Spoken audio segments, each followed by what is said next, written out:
আমার ছেলের বউ শিশু মনোবিদ, জার্মানির ডুসেলডর্ফ শহরে বিরাট চেম্বার, সবসময় ঢের।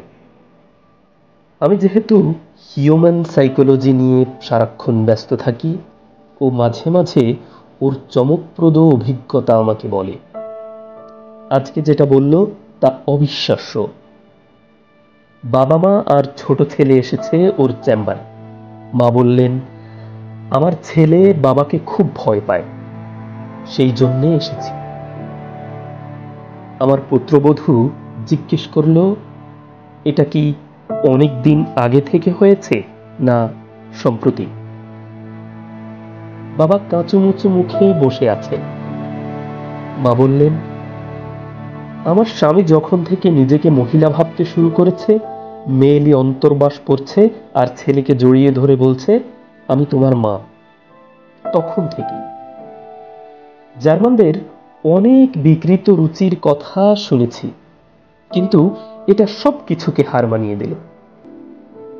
আমি আমার ছেলের বউকে জিজ্ঞেস করলাম, তুমি এখন কি করবে? আগে ছেলের বাবার চিকিৎসা করব। একটু হেসে আমি ইন্টারনেটে বাংলা পত্রিকা পড়া শুরু করলাম। চলন্ত বাসে তরুণীকে ধর্ষণ। যে আমি কিছুক্ষণ আগে জার্মানদের বিকৃত মস্তিষ্ক বলে গালি দিচ্ছিলাম, সেটা বুমেরাং হয়ে নিজের উপর পড়ল।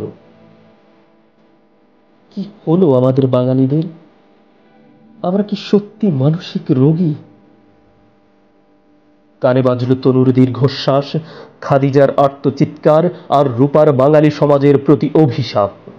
যে সমাজ তার মা বোনকে রক্ষা করতে পারে না হিংস্র সরীসৃপের ছোবল থেকে। যারা ক্রিকেটে অস্ট্রেলিয়ার বিরুদ্ধে জিতে ফেসবুকে স্ট্যাটাস দেন, তাদের তো লজ্জা হওয়া উচিত।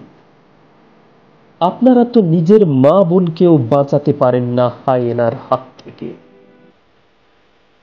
সবচেয়ে সবচেয়ে লজ্জার কথা হলো, দেশের দুইজন নেত্রী দুজনেই নারী। স্বাধীনতার সময় আমি ঢাকা বিশ্ববিদ্যালয়ে পদার্থ বিজ্ঞান নিয়ে পড়তাম। তখন ঢাকা বিশ্ববিদ্যালয়ের এত নাম ছিল যে বিদেশ থেকে ছাত্রছাত্রীরা পড়তে আসতো। দেশের এত উন্নতি হয়েছে যে যে সিঙ্গাপুরিরা আমাদের এখানে মুচির কাজ করত, চিকিৎসার জন্য তাদের ওখানে আমরা যাই। যে মালয়েশিয়ানরা আমাদের এখানে কাজ খুঁজত, তাদের কাছে আমরা কাজ খুঁজি। শুনেছি কোনো এক বিশ্ববিদ্যালয়ে এক ছেলে রেপ এর ১০০তম মহোৎসব পালন করেছে। তার বন্ধু বান্ধবরা তা ফলাও করে প্রচার করেছে। এটা কি মানসিক বিকৃতির পরিচয় নয়? কেন আমরা মানববন্ধন না করে এদেরকে সাথে সাথে ফাঁসিতে ঝুলাই না? টিভিতে বাংলাদেশের তথাকথিত বুদ্ধিমান ব্যক্তিদের আলোচনা দেখে আমি হাসি। কথার ফাঁকে ফাঁকে ইংরেজি কপচান। আপনারা তো ঠিক মতো বাংলাও বলতে পারেন না। এত বড় বড় কথা বলার দুঃসাহস কোথা থেকে আসে? দেশে যখন আইন নীরবে নিভৃতে কাঁদে, রেপ মানে কি সমাজ তখনই বুঝবে যখন নিজের কিশোরী মেয়ে রক্তাক্ত অবস্থায় বাসায় এসে বলবে, বাবা আজকে আমাকে বাসে গ্যাং রেপ করেছে। আমার মা বোনদের বলবো, নিজের রক্ষার ভার নিজের হাতে তুলে নিন।